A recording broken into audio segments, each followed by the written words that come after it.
Students, so welcome back again to our channel and part B में आपका स्वागत है। एंड पार्ट बी अगर देखने सीधा आ गए हो तो पहले आप लोग पार्ट ए को देखिए। पार्ट ए में हमने काफी चीजें डिस्कस करी हैं और रिकैप दिया है कि केस जो हमने केसेस पढ़े थे उसमें क्या हुआ था और कुछ बातें जो बेहद जरूरी थी डिस्कस करनी। तो पहले आप पार्ट ए देखिए, उसके बाद ही जो है पार्ट बी को स्टार्ट करना। उससे कॉन्फिडेंस भी आएगा और वहां पे हमने जो है रिकैप भी करा था, जो भी सेशन था, जो हमने प्रीवियस सेशन लिया था। तो सर यहाँ पे टाइम वेस्ट नहीं करते हैं और अपने केस लॉस पे बिल्कुल फोकस के साथ हिट करते हैं। और बिल्कुल सर फोकस के साथ बोला मैंने, तो अपना आप लोग मोबाइल वगैरह और जो चीजें ना उसको साइड कर दीजिए। मोबाइल पे देख रहे हैं तो फिर अलग बात है, बट एक फोकस के साथ जो है क्लास को देखिए। अगर मैं आपको बताऊं कि देखिए ऐसा है, मुझे फर्क नहीं पड़ता कि आप आगे मतलब अपनी लाइफ में क्या कर रहे हैं, पीछे मतलब किसी के साथ क्या है, कहाँ घूम रहे हैं, कहाँ नहीं, कहाँ जा रहे हैं, क्या कर रहे हैं। बट अगर आप अभी इस वीडियो को देख रहे हैं या आप जब पढ़ रहे हैं, तब आपके अंदर एक ये होना चाहिए, आप एक बॉक्स में अपने को रख लीजिए। और अभी तक आपने जो भी करा, ये जैसा भी रिजल्ट रहा, आपने पढ़ा नहीं पढ़ा, उसको जाने दीजिए, जाने दीजिए, लेट इट बी। बट अभी अभी आप अपने प्रेजेंट में रहिए और बिल्कुल मेरे साथ, मतलब आपको जो है, मैं अकेला नहीं हूं सर। देखिए अकेले एक कॉन्फिडेंस, एक हिम्मत नहीं आती, एक मोटिवेशन नहीं मिलता पढ़ाने का। तो आपको मेरे साथ बने रहना है। और अगर वीडियो अच्छी लगे तो वीडियो को लाइक भी करना है सर। इससे जो है आपको खुद एक वो मिलेगा कि हाँ, आप जो है इंगेज हो रहे हैं चैनल पे, आप जुड़े हैं वीडियो के साथ, आप जुड़े हैं नॉलेज के साथ। तो सर केस लॉ नंबर 6 जो है आपके सामने है, जॉर्ज विंसी थॉमस वर्सेस कैपेज consulted private limited and ORS, NCLT का केस है सर। इस केस में क्या हुआ था, यहाँ पे जो लिखा हुआ है वो अभी ध्यान में नहीं देते हैं, क्योंकि सर मैंने आगे इसके लिए समरी नोट्स बना दिया है। तो सर इस केस में क्या हुआ था कि ऑपरेशनल क्रेडिटर आपने सुना होगा। ऑपरेशनल क्रेडिटर कौन होता है सर? जो जैसे फाइनेंशियल क्रेडिटर सीआरपी की एप्लीकेशन देता है सेक्शन 7 में, ऑपरेशनल क्रेडिटर जो है सेक्शन 8 पे देता है। अब हाँ, एक बच्चा कह रहा है बिल्कुल सर, हाँ सेक्शन 8 में देता है। अरे कम से कम मुझे लाइव चैट में ये तो लिख के दे दो कि सर आप गलत बता रहे हो। हाँ सर बिल्कुल मैंने गलत ही बताया है, मैं गलत बताता रहता हूँ। तो इससे आप लोग जो है चार्जअप होने चाहिए सर, आप लोगों को बताना चाहिए। और क्या आपको सच में पता है ना, एक बार आप लाइव चैट में आप अगर है या कमेंट बॉक्स में लिख के बताओ कि सेक्शन 8 में जो है वो जाता है ऑपरेशनल क्रेडिटर या सेक्शन 9 में जाता है। बहुत बच्चे सेक्शन 8 में लिखेंगे, यही गलती है। तो सर ऑपरेशनल क्रेडिटर अगर सीआईआरपी की एप्लीकेशन देना चाहता है, यानी कि इंसॉल्वेंसी की प्रोसीडिंग स्टार्ट कराना चाहता है एक कॉर्पोरेट डेटर के अगेंस्ट में, क्या वो सेक्शन 8 में देगा या सेक्शन 9 में? सर सेक्शन 8 में जो है वो डिमांड नोटिस देता है। फाइनेंशियल क्रेडिटर डायरेक्टली दे सकते हैं, बट ऑपरेशनल क्रेडिटर इतने बड़े नहीं होते, इतने पढ़े लिखे नहीं होते। ये लॉ मेकर का एक माइंडसेट था कि पहले आप जो है एनसीएलटी के पास मत आइए, पहले आप कंपनी के पास जाइए। तो कंपनी के पास पहले जाएंगे ऑपरेशनल क्रेडिटर, डिमांड नोटिस देंगे। डिमांड नोटिस में क्या होगा सर? डिमांड नोटिस देने से अब कंपनी रिप्लाई करेगी 10 दिन में। अब कंपनी क्या रिप्लाई करेगी सर? कि दो चीजें रिप्लाई करने वाली है सर। सर बहुत ध्यान से सुनिए, अगर आपने आईबीसी पहले अच्छे से नहीं पढ़ा है। दो चीजें वो रिप्लाई ये करने वाली है। पहली चीज कि वो बताएगी कि एग्जिस्टेंस ऑफ डिस्प्यूट, यानी कि कंपनी और ऑपरेशनल क्रेडिटर के अगेंस्ट में ऑलरेडी एक डिस्प्यूट चल रहा है पेंडिंग। यानी कि मुझे ऑपरेशनल क्रेडिटर बना दिया आपने, सर आप ही लोगों ने बना दिया मुझे सर। तो सर पढ़ाते पढ़ाते सर ऑपरेशनल क्रेडिटर बन गया मैं। मैंने आपको कोई सर्विस दी थी। अब मान लीजिए मैंने, आप कोई कंपनी है, कंपनी मेरे से क्लास पढ़ रही है, तो मैंने आपको क्या दी? सर्विस दी सर। तो वो सर्विस के अगेंस्ट में मुझे कुछ पैसा चाहिए था ना सर। वो पैसा आपने नहीं दिया, तभी तो मैं ऑपरेशनल क्रेडिटर हूँ। लोन लेके आपने सर्विस ली। ट्रेड क्रेडिट आपको सुना होगा ना, ट्रेड क्रेडिट में भी ऐसा होता है। मैंने आपको गुड्स दिए, सर्विस दिए, तभी तो मैं ऑपरेशनल क्रेडिटर हुआ ना। नहीं तो मैं तो फाइनेंशियल क्रेडिटर हो जाता। अब सर इतना आपको पता है, आप प्रोफेशनल के स्टूडेंट हैं और फास्ट ट्रैक बैच देख रहे हैं, ऑब्वियसली पता होगा। अब मुझे पैसा नहीं मिला सर, क्यों नहीं मिला? मुझे नहीं पता था कि आपके मेरे बीच में कोई डिस्प्यूट हुआ है, यानी कि मैंने जो गुड्स दिए थे वो खराब दिए, या मैंने जो सर्विस दी, मतलब मैं जो है लड़की के कपड़े पहन के आके आपको पढ़ाता था तो वो आपको अच्छा नहीं लगा, तो यानी कि क्वालिटी ऑफ सर्विस बेकार थी सर। सर कैसी बातें कर रहे हैं, ऐसे करके आएंगे क्या? क्या पता कभी कभी ऐसे भी करके आना पड़े। तो क्वालिटी ऑफ सर्विस जो है बेकार थी, तो आपने क्या करा, आर्बिट्रेशन प्रोसीडिंग स्टार्ट कर दी, या फिर एक ऑलरेडी डिस्प्यूट चल रहा है हमारे बीच में क्वालिटी ऑफ सर्विस से रिलेटेड, आपने कंज्यूमर फोरम में जो है एप्लीकेशन दे दी, कुछ भी हो गया, यानी कि कोई डिस्प्यूट चल रहा है ऑपरेशनल क्रेडिटर और कंपनी के अगेंस्ट में, तो ये बताएगा कौन? कंपनी बताएगी। कौन कंपनी बताएगी? अब कंपनी बता रही है किसको? ऑपरेशनल क्रेडिटर को। विद इन 10 डेज था ना सर, 10 दिन के अंदर आपको उस डिमांड नोटिस का रिप्लाई देना है कि डिमांड नोटिस में क्या लिखा है, अरे भाई मेरा पैसा तो क्यों नहीं दे रहा है, सिंपल यही लिखा है। अब उसने क्या बोला कि पहली चीज, वो दो चीजें ही बताएगा। पहली चीज, या तो बोलेगा पहले से ही हमारे बीच में डिस्प्यूट चल रहा है, चल अच्छा हुआ तू आ गया, अब मेरे पास इतना टाइम नहीं है ना तेरे को पहले बताने का, अब तूने डिमांड नोटिस भेजा है तो मैंने बता दिया है। तो सर डिस्प्यूट है कि नहीं ये देखना है। अगर डिस्प्यूट है तो सीआरपी इनिशिएट नहीं हो सकती, पहले आर्बिट्रेशन प्रोसीडिंग होगी, वहां पे चीजें फाइनलाइज होंगी, उसके बाद होगा जो होगा। दूसरी चीज, या तो फिर क्या होगा, अब कंपनी को रिप्लाई करना है सर, डिमांड नोटिस का सिंपल मतलब है रिप्लाई करना है, उसने कुछ कहा है अब रिप्लाई करना है। या तो बोलेगा तेरे मेरे बीच में डिस्प्यूट है, या क्या कहेगा, सिंपल सी चीज दूसरी ये कहेगा कि हमारे बीच में पेमेंट हो चुका है, हमने, अब वो प्रूफ ऑफ पेमेंट दिखाएगा। अब आप कंपनी हो, आप दिखाओगे कि मैंने आपको सर फीस पे करी थी, या फिर आप दिखाओगे सर आपने वो पैसा इनकैश करा लिया था, तो यही सब चीजें ना, चेक दिया था और वो पैसा आपने इनकैश करा लिया है सर, तो यही दो चीजें देखेगा। अब ये दो चीजें देखने का क्यों बताया मैंने, उसके बाद ही जो है सीआरपी इनिशिएट हो सकता है।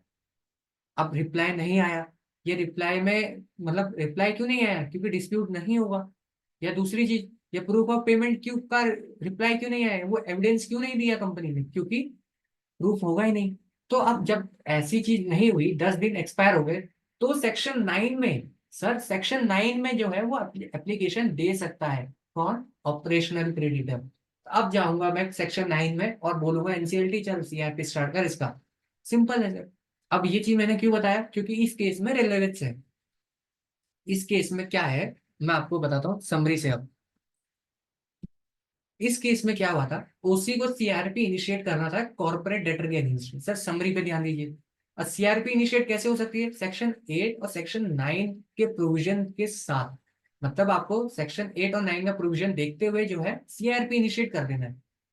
दूसरा, अब कंपनी क्या कह रही है, हमने आपसे कुछ इंफॉर्मेशन मांगी थी सर्विस से रिलेटेड, कि सर आपने सर्विस मतलब कुछ ऐसा कुछ कहा होगा आपने, कंपनी, आप कंपनी है ना, अभी आपको मैंने कंपनी बनाया हुआ है, मैं साड़ी पहन के आया, तो आपने कहा कि ये साड़ी कौन से कलर की है, अच्छा कोई इंफॉर्मेशन मांगी मेरे से। तो अभी आप लोग कह रहे हैं कि डिस्प्यूट हुआ है, और डिस्प्यूट ये हुआ है कि हमने आपसे इंफॉर्मेशन मांगी और वो आपने नहीं दी। मैं क्यों दूंगा सर, आपको दिख रही है मेरी साड़ी कैसे कलर की है। तो सर इस केस में यही हुआ कि कंपनी ने कुछ इंफॉर्मेशन मांगी और कुछ कैसा कहा कि हमें ये पसंद नहीं आई।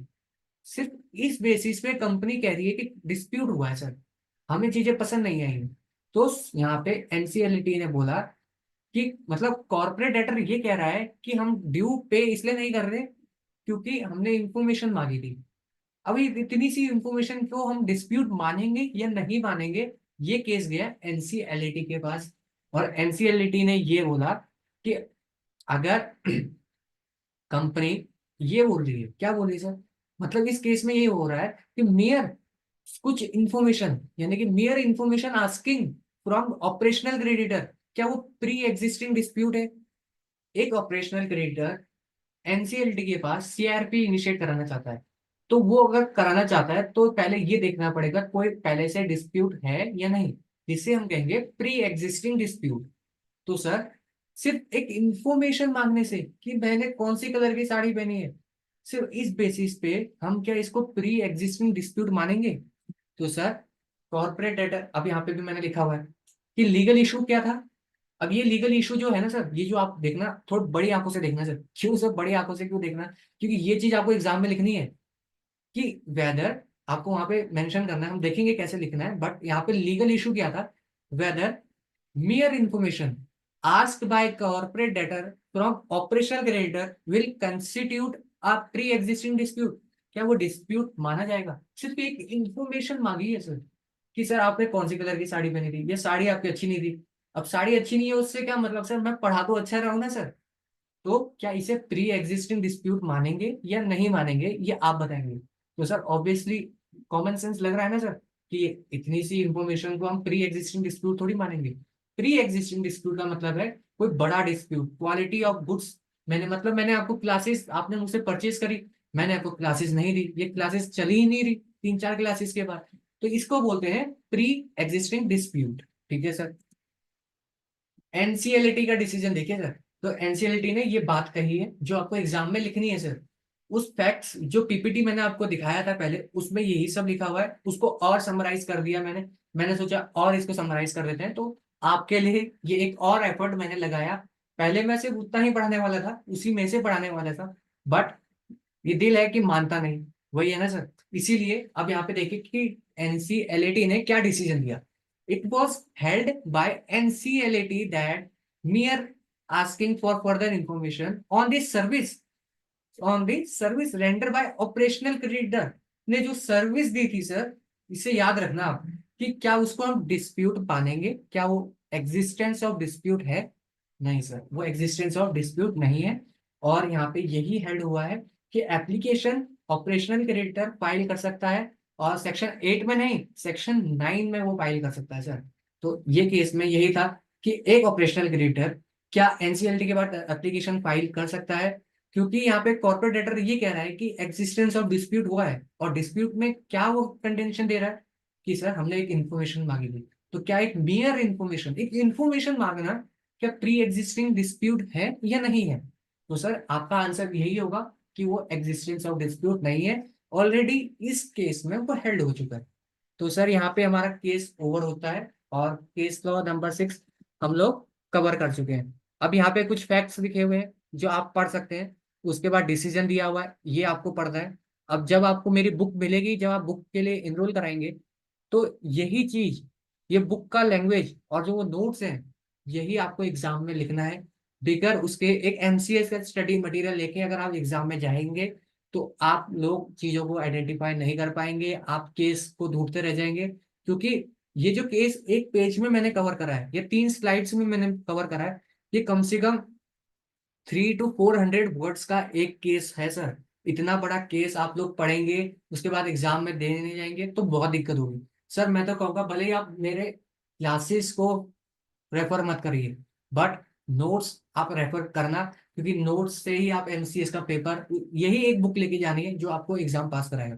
कुछ और बुक्स भी लेके जानी है, बट ये बुक आपका मेन हथियार है, एक वेपन है, जो आपको जो है एग्जाम में लेके जाना है सर। इसके बिना एमसीएस का पेपर नहीं निकलेगा, चाहे आप मेरा कितनी क्लासेस देख लो सर। मेरी क्लासेस एक साइड है, दूसरा ये नोट्स अलग साइड है। 50% क्लासेस एंड 50% जो है ये नोट्स है। तो जितना जल्दी हो सके नोट्स के लिए अपने आप को जो है नोट्स मंगवा लीजिए, अपने बुक्स मंगवा लीजिए अपने एड्रेस पे, और ताकि आप बुक से पढ़ सकें सर। क्लासेस तो चल रहा है, ऐसे क्लासेस चलता रहेगा, बट क्लासेस से ज्यादा इंपॉर्टेंट है आपके ये नोट्स, क्योंकि नोट्स हाथ में रहेंगे तभी चीजें आपको बेनिफिट देंगी। अब ये रीजनिंग है सर, अब ये रीजनिंग कम से कम 1 से 1.5 पेज की दी हुई है, उसको मैंने और कट शॉर्ट कर दिया, जो इंपॉर्टेंट है, जो एग्जाम ओरिएंटेड है, वो पार्ट लिखा हुआ है, वो आपको एग्जाम में लिखना है। अब कैसे लिखना है वो मैं आपको बताऊंगा, वो जब भी हम आंसर राइटिंग करेंगे, या टेस्ट सीरीज जब हमारी स्टार्ट होने वाली है जो, वहां पे। तो नेक्स्ट केस लॉ हम लोग हिट कर रहे हैं, आईबीसी का केस लॉ नंबर 7। और सेवेंथ केस लॉ में लिखा है Anand Rao Purada resolution professional versus Mrs Varsha fabric private limited. Supreme court में ये केस गया है सर, और इस केस में ये हेल्ड हुआ है, क्या हुआ है वो आपको बताता हूँ। तो क्या हुआ था कि सिंपल सी चीज है, इस केस को ज्यादा समय नहीं लगाएंगे। एक कंपनी थी, और इस कंपनी के अगेंस्ट में सीआरपी इनिशिएट हो रखा है। अब सीआरपी इनिशिएट कहाँ हो रखा है सर? एनसीएलटी उसको प्रोसीडिंग कर रही होगी ना सर, आईबीसी 2016 के अकॉर्डिंग। अब क्या हुआ, मान लो मैं ही वो कंपनी हूँ, अब मैं ही वो कंपनी हूँ, अब मेरे अगेंस्ट में सीआरपी शुरू हो चुका है, मैं कॉर्पोरेट डेटर हो चुका हूँ। अब मैं कॉर्पोरेट डेटर हो चुका हूँ, तो मेरे अगेंस्ट में मोरेटोरियम लग गया होगा ना सर? बिल्कुल मोरेटोरियम लग गया होगा सर, हमने इतना आईबीसी तो पढ़ा हुआ है, और अगर नहीं पढ़ा है तो सर आपसे पढ़ेंगे सर अब। बिल्कुल सर। तो क्या हुआ कि मोरेटोरियम लग गया है, यानी कि कोई मुझे छू नहीं सकता। अब क्या हुआ, हाई कोर्ट, कौन? High court sir, high court ने क्या डिसीजन दिया? जब मेरा सीआरपी चल रहा है उस समय हाई कोर्ट क्या कह रहा है, अरे इसके एसेट्स को बेचो, इसके लायबिलिटीज को है, छोड़ो, एसेट्स जितने भी है बेचो। क्यों बेचो? ये जो वर्कमैन आए हैं ना हमारे पास, किसके पास, हाई कोर्ट के पास आए हुए हैं सर, उस कंपनी के वर्कमैन एम्प्लॉय आए हुए हैं। क्यों आए हुए हैं? इनका पैसा दो, वर्कमैन का। इनको पैसा नहीं मिला तो इसका एसेट बेचो, खत्म करो और बेचो। ये कौन कह रहा है? हाई कोर्ट कह रहा है। अब हाई कोर्ट को ये नहीं पता। भाई एक बच्चा बोल रहा है वहां पे, एक बच्चा खड़ा होकर पीछे कह रहा है, अरे खोपड़ी तोड़ सालेगा। वो एक मीम आता है ना जिसमें बोलता है, तो वही वाला हाल हो रहा है। एनसीएलटी बोल रहा है, सीएस, सीएस जो है, एक सीएस को बोल रहा है ये पकड़, और ये, यानी कि खोपड़ी तोड़ इसका, मतलब खोपड़ी तोड़ने वाली बात है। मतलब हाईकोर्ट ने ये डिसीजन दिया। तो मुझे बताओ, जिस कंपनी के अगेंस्ट में मोरेटोरियम लग गया है, उसका सीआरपी चल रहा है, आईबीसी 2016 है, और आप जो है, आप लोगों को कमान दी हुई थी सर पहले, कि आप जो है इंसॉल्वेंसी से रिलेटेड देखोगे, और ये कह रहे हैं कि इसके एसेट्स को बेचो, ऑक्शन करो। क्यों? क्योंकि वर्कमैन का पैसा देना है। अरे, जब हाई कोर्ट ही ये सब करने लग जाएगा तो एनसीएलटी किस काम का? साफ अक्षरों में लिखा है कि IBC override any other law, कोई भी अदर लॉ, लेबर लॉ, कोई भी लॉ, मतलब ही नहीं है वो, कोई भी कुछ भी हो, आईबीसी को वो हाथ नहीं लगा सकता जब तक सीआरपी कंप्लीट नहीं हो जाता। तो खोपड़ी तोड़ने वाली बात है सर, और इस केस को याद रखना, खोपड़ी तोड़ने की वजह से ये हाई कोर्ट या कोई भी कोर्ट, एग्जाम में क्वेश्चन आ जाए ना, तो खोपड़ी ही तोड़ देना उसकी, इसकी एग्जामिनर की मत तोड़ देना, वो पता चले आपको बाहर फेंक दे। मजाक कर रहा हूँ। तो बस आपको यही देखना है कि देखो, कोई भी कोर्ट, मतलब सिंपल सी लाइन है, IBC override any other law, high court के किसी भी डिसीजन को, सबको वो ओवरराइड करेगा। आईबीसी सुप्रीम है, अगर एक बार लग गया तो आईबीसी एक आईबीसी है, उससे बड़ा कोई नहीं है। यहाँ पे भगवान है आईबीसी, वो जो कहेगा वही होगा, उसके अलावा अभी उसको कोई नहीं छू सकता। जिस दिन भगवान हमारे आईबीसी के चले जाएंगे वापस स्वर्ग लोक में, वहां पे रहने के लिए, तब जो है आप जो करना है मारो पीटो जो करो, अभी भगवान धरती पे हैं, और भगवान धरती पे मतलब कोई हमें छू नहीं सकता। तो यही था सर इस केस में, डिसीजन सुप्रीम कोर्ट ने यही दिया कि मोरेटोरियम स्टार्ट हो चुका है, और एप्लीकेशन एनसीएलटी के पास जा चुकी है, एनसीएलटी ने एडमिट कर दिया है। अब तुम नाव नहीं ले जा सकते सर। उस पिक्चर में यही तो हुआ था जिसमें खोपड़ी तोड़वाए, कि एक बार नाव अगर आ गई, तो नाव लेके नहीं जा सकती, और नाव अगर लेके जानी है तो आपको कुश्ती लड़नी पड़ेगी, उसका पैसा देना पड़ेगा। तो यही है। अब तो एसेट्स के रिगार्डिंग, मतलब कोई भी, मतलब कोई भी डिसीजन नहीं आ सकता सर, एसेट्स तो छोड़ो, कोई भी डिसीजन नहीं आ सकता। मैंने आपको सारे केसेस जो आने वाले हैं ना, उसका यहीं पे बता दिया कि कुछ भी ऐसा हो, आईबीसी ओवरराइड करेगा एनी अदर लॉ। कोई भी लॉ आ जाए, आईबीसी पहले है, हथौड़ा रख के रखना साथ में, या लोटा रख के रखना और मार देना एकदम खतरनाक तरीके से। तो सर यहाँ पे मैंने बना भी दिया है, आईबीसी और अदर लॉज, चाहे कोई भी लॉ हो, किसी का भी लॉ हो, कुछ भी हो, आईबीसी ओवरराइड करेगा अगर कोई डिसीजन आता है तो। ठीक है सर। उसके बाद रीजनिंग दी हुई है, रीजनिंग आपको खुद पढ़नी है। Facts, IBC case number 1, Duncan industries limited versus AJ Agrochem, supreme court का केस है। इस केस में क्या हुआ था सर, यहाँ पे एक टी कंपनी है सर, मेरी एक टी कंपनी है, 14 से ज्यादा टी कंपनीज को मैं संभाल रहा हूँ। टी कंपनी आप समझ रहे हो ना, टी मैन्युफैक्चर कर रहा हूँ मैं सर। और सेंट्रल गवर्नमेंट ने भी कुछ मेरी टी की कंपनी, या टी जो है मेरा मैन्युफैक्चरिंग एरिया, उसको एक्वायर कर लिया।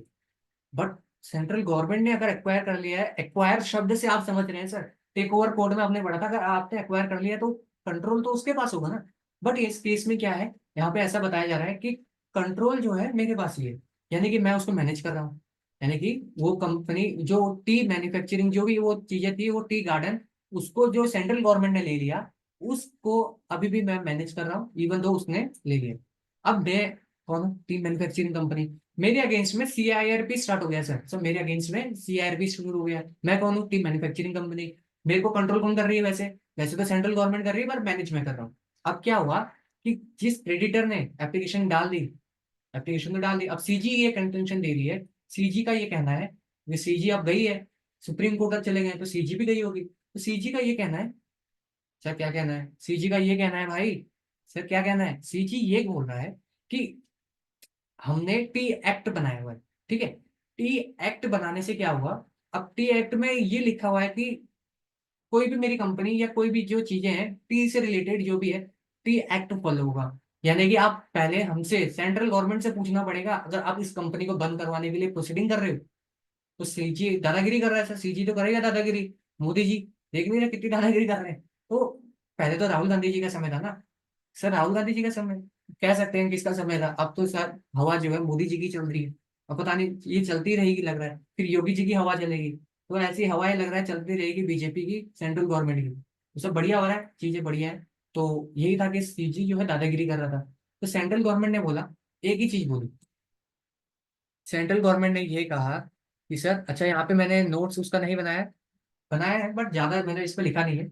अब यहाँ पे सिंपल सा लीगल इशू ये है कि सीजी सेंट्रल गवर्नमेंट जो दादागिरी कर रही है, इसकी कंसेंट लेनी पड़ेगी क्या? तो सिंपल सी चीज सर, टी एक्ट की बात हो रही है, आईबीसी लग रहा है। कहा जा रहा है कि पहले हमारी सुनो। तो आप मुझसे पढ़ चुके हो, पहले केस लॉ पढ़ चुके हैं, तो क्या आपके दिमाग में अब आना चाहिए या नहीं आना चाहिए क्या सर, कि आईबीसी या टी एक्ट? तो सर सिंपल, मैंने आपको क्या बताया, आईबीसी ओवरराइड कर जाएगा, consent of central government required नहीं है। और जो इस केस में दिया गया है, हमें इस केस का रेफरेंस देना है एग्जाम में, बस देखना है कि सेंट्रल गवर्नमेंट की परमिशन लगेगी क्या टी एक्ट से रिलेटेड। कोई भी एक्ट हो सर, टी एक्ट हो कोई भी हो, किसी की परमिशन, किसी की कंसेंट नहीं लगेगी। आइए सर, उसके बाद नाइन्थ केस लो हम लोग अपना देखते हैं, Excel metal processor limited versus Bentler trading international जीएमबीएच एंड अनदर, एनसीएलटी का केस था। और यहाँ पे भी मुझे लग रहा है कि ओवरराइडिंग वाला ही केस है। इस केस में क्या हुआ था, फिर से आप और मैं, ठीक है। तो आप कौन है, आपको मैं फॉरेनर बता देता हूँ। तो आप जो है फॉरेनर है, यानी कि इंडिया के बाहर रहते हैं। तो आपने, आप में और मुझ में एक एग्रीमेंट हुआ, मुझे आपने लोन दिया गरीब आदमी को, आपसे मैंने लोन लिया, ठीक है सर, मैंने लोन लिया, तो मैं कौन हो गया सर? सर मैं क्रेडिटर है। सर क्रेडिटर कैसे हो गए सर? तो सर बता दिया करो ना, मैं डेटर, आप क्रेडिटर, हम दोनों के बीच में क्या हुआ, एक एग्रीमेंट हुआ। सर क्या एग्रीमेंट हुआ था इस केस में? हम दोनों के बीच में ये एग्रीमेंट हुआ कि अगर मैंने आपका पैसा नहीं दिया, सर ऐसा लगता है कि मैं आपका पैसा नहीं दूंगा, सर आपके चेहरे से तो लग रहा है कि आप पैसा नहीं दोगे। तो अगर मैंने आपको पैसा नहीं दिया, तो हम लोग डिस्प्यूट अगर हो गया तो कहाँ जाएंगे सर? आईबीसी में जाते हैं। बट इस एग्रीमेंट में हम कुछ लिखेंगे सर, क्या लिखेंगे? अरे भाई, इस एग्रीमेंट में हम ये लिखते हैं कि अगर हमारे बीच में डिस्प्यूट हुआ, तो हम लोग एनसीएलटी नहीं जाएंगे यार, प्लीज इतना तो कर दो मेरे लिए। यार आप ही लोगों से कह रहा हूँ, अगर हम, मैं आपसे पैसा लूंगा तो एनसीएलटी मत जाना, बाहर जाएंगे विदेश, क्योंकि थोड़ा घूमने को भी मिल जाएगा। अगर कोई झगड़ा होता है तो बाहर लड़ेंगे सर, बाहर मतलब इंडिया के बाहर। तो फॉरेन टेरिटरी में हमारा एक एग्रीमेंट ये तैयार हुआ कि अगर हमारे बीच में कोई डिस्प्यूट होता है, तो वो हम बाहर लड़ेंगे, क्योंकि मुझे बाहर जाना है सर एक बार, मतलब बाहर देखेंगे, देख के भी आ जाएंगे, लड़के भी आ जाएंगे, क्या होगा, पैसा तो क्या है, पैसा दे देंगे बाद में, डिसीजन तो आने दो, बाहर तो जाएंगे, घूमने को मिलेगा ना सर। तो क्या हम लोग जा सकते हैं? बिल्कुल जा सकते हैं सर। फॉरेन टेरिटरी की बात कर रहा हूँ मैं सर, बाहर घूमने की नहीं। तो वहां पे डिस्प्यूट हो सकते हैं बिल्कुल। अब केस ये है कि क्या आप स्टिल, मतलब एक एग्रीमेंट बना है, एक रिस्ट्रिक्शंस लग गई है हम दोनों के बीच में कि हम लोगों को सर वहां जाना है सर, बाहर। बाहर बहुत अच्छी चीजें हैं सर, देखने के लिए काफी चीजें हैं, बहुत अच्छी जगह है। तो सर आप हंस के तो अच्छी चीजें हैं, तो ऐसे ही हंस रहा हूँ सर। तो आपको आपको और मुझे डिस्प्यूट हो गया, अरेंजमेंट हो गए, एग्रीमेंट हो गया सर, और क्या चीजें बची हैं सर? सब कुछ हो गया, अब डिस्प्यूट हो गया है। अब क्या यहाँ पे मैं, क्योंकि रिस्ट्रिक्शन लगी हुई है, आप कौन है, कॉर्पोरेट क्रेडिटर हैं सर, मैं कॉर्पोरेट डेटर हूँ। तो क्रेडिटर क्या अभी भी सीआरपी इनिशिएट करा सकता है आईबीसी में, यहाँ पे इंडिया के अंदर?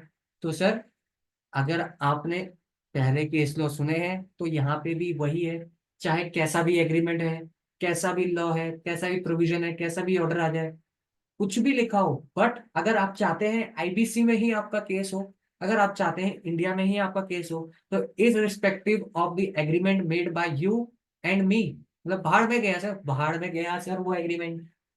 हमारे बीच में अगर कोई भी एग्रीमेंट हुआ है, वो रिलेवेंस नहीं है। अगर आप चाहते हैं आईबीसी में करना, तो आप बिल्कुल कर सकते हैं। इस केस में सिंपल यही लिखा था। तो आईबीसी फिर से ओवरराइड कर जाएगा, ओवरराइड कर जाएगा, ओवरराइड कर जाएगा जितने भी एग्रीमेंट्स हैं। Next sir, last case law हम लोग करने वाले हैं, क्योंकि हम हर वीडियो में 5 केस लॉ करेंगे। IBC 10, Ahluwalia contract India limited versus Raheja developers limited, NCLT का केस है सर। इस केस में क्या हुआ था सर? इस केस में भी वही प्री एग्जिस्टिंग डिस्प्यूट का केस है। अब सर विद इन 10 डेज के अंदर क्या होता है, ऑपरेशनल क्रेडिटर क्या करता है सर? फटाफट पढ़ते हैं क्योंकि केस खत्म करना है, सिंपल सा केस है। ऑपरेशनल क्रेडिटर को एप्लीकेशन देनी है, ऑपरेशनल क्रेडिटर को एप्लीकेशन देनी है, बट वो एप्लीकेशन दे सकता है सर? नहीं सर, कैसी बात कर रहे हैं, सेक्शन 8 आपने पढ़ा नहीं है? पहले वो डिमांड नोटिस देगा, पहले वो आपको डिमांड नोटिस देगा। किसको? आप कंपनी है ना सर, मैंने आपको कंपनी बनाया था, आप कंपनी है, आपको डिमांड नोटिस दिया, तो आपको डिमांड नोटिस दिया, अब आप क्या करेंगे? हम आप मुझे रिप्लाई देंगे। अब रिप्लाई देने के बजाय आपने क्या करा? आर्बिट्रल प्रोसीडिंग स्टार्ट कर दी मेरे अगेंस्ट में, है मेरे अगेंस्ट में आर्बिट्रल प्रोसीडिंग। तो यहाँ पे ये केस है कि अब आर्बिट्रल प्रोसीडिंग स्टार्ट कर दी मेरे अगेंस्ट में, कब सर? पहले मैंने आपको डिमांड नोटिस दिया। अरे सर, आपसे पढ़ा था मैंने, मतलब मैंने आपसे क्लासेस ली थी, आप पैसा नहीं दे रहे, मतलब मैंने आपको सर्विस दी, मैंने पढ़ा दिया, मैंने सर साड़ी भी पहन ली, सब कुछ कर दिया, फीस तो दे दो सर मेरी। बहुत बच्चे फीस नहीं देते, तो आर्बिट्रल प्रोसीडिंग स्टार्ट कर दिया आपने यार, टीचर के अगेंस्ट में आर्बिट्रल प्रोसीडिंग। सर कोई नहीं सर, सीए से कर सकते हैं। तो आर्बिट्रल प्रोसीडिंग स्टार्ट कर दी, इस केस में ये हेड हुआ, क्या ये प्री एग्जिस्टिंग डिस्प्यूट है या नहीं? तो ये आपको जो है लाइव चैट में पहले मुझे बताना है, मैं वेट कर रहा हूँ एंड देख रहा हूँ कि आप लोग रिप्लाई करते हैं, रिस्पॉन्स करते हैं या नहीं। अगर नहीं, तो नेक्स्ट वीडियो से वीडियो लाइव नहीं आएगी, प्रीमियर नहीं आएगा, आपकी वीडियो सीधा अपलोड होगी सर। तो आप लोग एक बार बताओ, सिंपल सा फिर से करते हैं कि मैंने आपको डिमांड नोटिस दिया, अब डिमांड नोटिस दिया, उसके बाद आपने जो है आर्बिट्रल प्रोसीडिंग्स स्टार्ट कर दी, यानी कि एग्जिस्टेंस ऑफ डिस्प्यूट। तो क्या सर यहाँ पे मैं सीआरपी की एप्लीकेशन दे सकता हूँ सेक्शन 9 में या नहीं? यही सिंपल है। और उसके साथ रीजन भी बताइए, हाँ तो क्यों, नहीं तो नहीं। और देखिए सर, अगर आप पार्टिसिपेट करेंगे तो ही बेनिफिट है, और मुझे लग रहा है कि कुछ स्टूडेंट्स जो है पार्टिसिपेट करेंगे, कुछ स्टूडेंट्स नहीं करेंगे, और जो करेंगे सर, मतलब वही बच्चे एग्जाम पास करने वाले हैं, ये श्राप है मेरा। मतलब जो बच्चा नहीं करेगा वो नहीं निकलेगा सर, और जो बच्चा लिखेगा वो श्योरिटी है वो इस बार पास करेगा, क्योंकि लिखे हुए हो सकता है कि कल को आप ये केस भूल जाए, बट आपको एक वो रहेगा कि हाँ मैंने लिखा था सर। तो पार्टिसिपेशन, जो फिजिकल पार्टिसिपेशन होता है ना सर, तो उससे जो है चीजें माइंड में और जाती है, हमारे सबकॉन्शियस में। तो सर डिमांड नोटिस दिया सर, डिमांड नोटिस दे दिया, डिमांड नोटिस जैसे ही मैंने दे दिया आपको, उसके बाद आर्बिट्रेशन प्रोसीडिंग स्टार्ट हो रही है। अब यहाँ पे जो है, अगर आपने सेक्शन 9 या सेक्शन 8 पढ़ा होगा, वहां पे ये लिखा है कि डिमांड नोटिस देने के बाद, मतलब जो रिप्लाई करेगी कंपनी, वो ये बताएगी कि तुम्हारे डिमांड नोटिस देने से पहले कोई डिस्प्यूट है या नहीं, वो बताना है। यहाँ पे तो जैसे ही मैंने डिमांड नोटिस दिया, उसके बाद आपको याद आए कि हाँ इन्होंने तो सही नहीं पढ़ाया, तो वो आपको पहले करना है, सब बाद में नहीं। अगर डिमांड नोटिस के बाद अगर आप कोई आर्बिट्रल प्रोसीडिंग या डिस्प्यूट को अराइज करते हैं, तो नहीं होगा, उससे पहले से ही डिस्प्यूट होने चाहिए, उसको जो है वैलिड कहा जाएगा, वही प्री एग्जिस्टिंग डिस्प्यूट की डेफिनेशन में आएगा। तो सर देखिए, प्री एग्जिस्टिंग डिस्प्यूट से रिलेटेड कितने केस आ गए, तो ये आपके आईपीसी के ओपन बुक में भी पूछे जाएंगे, ये आपके एमसीएस के पेपर में भी पूछे जाएंगे, तो और सीआरआई के पेपर में भी पूछे जाएंगे सर, वहां पे भी आईपीसी आता है सर, 50 मार्क्स का। तो बिल्कुल देखिए, प्री एग्जिस्टिंग डिस्प्यूट का रिलेटेड, प्री एग्जिस्टिंग डिस्प्यूट कितना इंपॉर्टेंट है सर, सेक्शन 8 कितना इंपॉर्टेंट है। तो इसके केस को आप अच्छे से समझिए कि डिस्प्यूट अगर पहले हुआ है तो आप सीआरपी पिटीशन फाइल नहीं कर सकता, ऑपरेशनल क्रेडिटर। और अगर ऑपरेशनल क्रेडिटर ने डिमांड नोटिस दिया और उसके बाद अगर आप कोई डिस्प्यूट अराइज करते हैं, तो जो है सीआईआरपी जो है इनिशिएट होगा, उसको प्री एग्जिस्टिंग डिस्प्यूट की डेफिनेशन में नहीं माना जाएगा। तो सर यही तक था सर हमारे केस लॉस, एंड हमारे 5 केसेस हो चुके हैं। आई होप आपको वीडियो पसंद आई होगी, और पसंद आई है तो आपको वीडियो को लाइक करना है सर, बिल्कुल आपको लाइक करना है, और बिना लाइक करे गए फिर से ये लेक्चर नहीं लगेगा, आपको बिल्कुल समझ में नहीं आएगा, ये भी मेरा श्राप है। आई होप आपने बिल्कुल देखा होगा, ज्यादा कुछ नहीं करना है। अगर आपको लगता है कि ये वीडियो आपके लिए हेल्पफुल है, या आपके कुछ स्टूडेंट्स जो आपके फ्रेंड्स जिनको ये वीडियो देखनी चाहिए, तो आप लोग अपने फ्रेंड्स के साथ ग्रुप में बिल्कुल शेयर कीजिए। शेयर करोगे, शेयरिंग इज केयरिंग। एंड बताइएगा, मतलब आपको ये नंबर्स दिख रहे हैं, आपको अभी व्हाट्सएप ग्रुप का लिंक आपको शेयर होगा इसी उस पे, या आप मेरा नंबर अगर जानते हैं तो ये नंबर आपको मेंशन भी हो रहा है 9818 करके, तो आप अपना फीडबैक भी दीजिए अगर आपको क्लासेस समझ आ रही है, और जो भी मैं एफर्ट दे रहा हूँ आपके लिए, क्या वो बेनिफिशियल है या नहीं। क्योंकि सर होता है ना सर, सिंपल सी चीज है, एक टीचर को कुछ नहीं चाहिए सर, सिर्फ वो आपसे एक फीडबैक लेना चाहता है, जो उसने एफर्ट लगाया इस क्लास को कराने में, क्या उसने अपना बेस्ट दिया, क्या आप अपना बेस्ट दिए। तो आप अगर अप्रिशिएट करेंगे, जैसे आप अच्छा करते हैं तो हम लोग आपको अप्रिशिएट करते हैं, उसी तरीके से आप भी जो है हमें, हमारी टीम को अप्रिशिएट कीजिए, और एक फीडबैक हमेशा दीजिए मतलब मैं तो हमेशा पूछता हूँ कि आज की क्लास आपको समझ आई या नहीं आई। हो सकता है कि कभी अप्स एंड डाउन हो गए, कुछ मैंने अच्छा नहीं बोला, कुछ गलत कर दिया, तो प्लीज जो है फीडबैक हमेशा दीजिए, और फीडबैक दीजिए, अप्रिशिएट कीजिए। अगर अच्छा करा है, गलत करा है तो भी बताइए, क्योंकि सर मैं हमेशा वेलकम करता हूँ। मतलब मुझे तारीफ से ज्यादा जो है अपनी वो पसंद है कि कोई मुझे मेरी बुराई बताए। तो आपको अगर लगता है कि सर यहाँ पे अच्छा नहीं हो रहा है या आपने अच्छा नहीं पढ़ाया, तो वो भी बताइए। तो बिल्कुल सर, हम उसको बेस्ट वे में उसको करेक्ट करने की कोशिश करेंगे। और मिलते हैं नेक्स्ट वीडियो में। नेक्स्ट वीडियो जो है, नेक्स्ट मतलब MWF में ही हमारी क्लासेस होंगी। कल जो है क्लासेस नहीं हो पाया था, और CSR की क्लासेस शुरू होने वाली है, CRI का रेगुलर बैच शुरू होने वाला है। और जो भी अगर आपको कोई बैच हमसे इनरोल कराना है, हमें मैसेज करिए, बताइए, तो वो बैचेस हम लोग आपको बताएंगे, उससे related information. And sir books, books आप लोगों को इनरोल करानी पड़ेगी। बिना बुक्स के समझ नहीं आएगा चीजें को। समझ आ रहा है, बट बुक्स से पढ़ेंगे, वहां पे जो है काफी चीजें और करनी रह रही है। सिर्फ क्लास देख के नहीं होगा MCS का पेपर, आपको चीजें फैक्ट्स पढ़ने पड़ेंगे सर, क्योंकि ये तो मैंने आपको बहुत समराइज कर दिया। इसके बाद बुक है सर, उस बुक को थोड़ा बहुत पढ़ना पड़ेगा, फैक्ट्स देखने पड़ेंगे। तो सर बुक्स को इनरोल कराइए। बाकी मेरी तरफ से 100% एफर्ट रहेगा, हमेशा रहेगा। और आई होप मैं साथ वीडियो के एंड तक, यानी कि जब ये बैच खत्म होगा, यही एनर्जी के साथ आप लोगों को पढ़ाऊं। And till then, take care. And video अगर सब्सक्राइब कर लेना भाई, अगर सब्सक्राइब नहीं करा है चैनल को, तो वीडियो को सब्सक्राइब कर लीजिए, वीडियो को लाइक करिए, एंड कमेंट जरूर करिए, कमेंट करके बताइए वीडियो आपको कैसी लगी। And till then, take care, bye bye, and see you in the next video. Okay.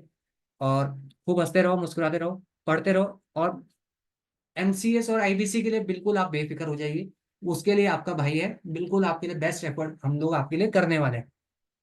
Okay, so good bye.